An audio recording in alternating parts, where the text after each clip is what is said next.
Professor, para terminar, lhe ouvi sobre como é que o senhor enxerga o tratamento desses temas agora na campanha eleitoral, né? Já que a política já identificou o problema e já identificou, portanto, o tema a ser tratado. Mas aqui a gente tem essa mistura que vai, como eu disse agora há pouco, do assalto da aliança ao crime organizado, né?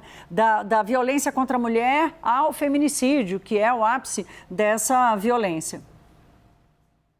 Infelizmente, a gente vai tratar disso de uma forma histriônica, como é o que tem acontecido nas eleições no Brasil e nas campanhas eleitorais no Brasil, onde a gente vai tentar ficar jogando cada vez mais com o medo da população e não vai trazer soluções que sejam soluções efetivas. Então, a gente precisa de um grande pacto nacional, de um grande diálogo nacional, para que os nossos políticos remem todos na mesma direção de enfrentamento ao crime, quando a gente teve no passado em relação à inflação. A gente precisa de um plano nacional de enfrentamento ao crime que seja suprapartidário. E é isso que eu acho que a gente tem que cobrar nessas eleições. Bravata, discurso fácil, coisas histriônicas não vão resolver nosso problema como não resolveram até agora. Professor, eu não vou resistir aqui de aproveitar a sua presença aqui, porque na discussão do tema da segurança pública existe a, entre aspas, a ameaça dos Estados Unidos em classificar as principais facções criminosas do Brasil como grupos terroristas. O presidente Lula está indo a Washington, vai se encontrar com Trump. Certamente isso vai ser um tema de debate.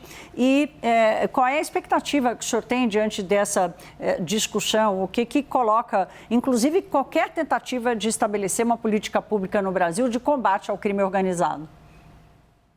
Eu acho que isso a gente tem que ver com bastante atenção quais são os movimentos que vão ser colocados, mas isso denota que nós não estamos resolvendo o problema. O crime organizado só tem aumentado no Brasil, a gente não tem respostas efetivas do governo federal em relação a isso. O governo federal acordou, parece que no último ano aí do seu mandato, para tentar falar e fazer alguma coisa em relação a isso, e a gente vai sofrer consequências por conta dessa inação do Estado brasileiro. Como eu falei antes, a gente precisa urgentemente de uma política suprapartidária, de um pacto nacional de enfrentamento ao crime organizado, porque não dá para a gente continuar a entrar em mais uma eleição com essas propostas vazias, com esse discurso histriônico, e a esquerda fala diferente, mas na hora que a gente vê o governo da Bahia, por exemplo, as práticas são muito parecidas do que a direita, então o discurso é um, mas a prática é outra. E a gente precisa de um governo federal e de governos estaduais que levem isso como responsabilidade que o Brasil precisa e merece. E não um discurso histriônico, porque daí a gente abre a possibilidade de que outras nações comecem a querer intervir aqui, porque a situação de fato está saindo do controle.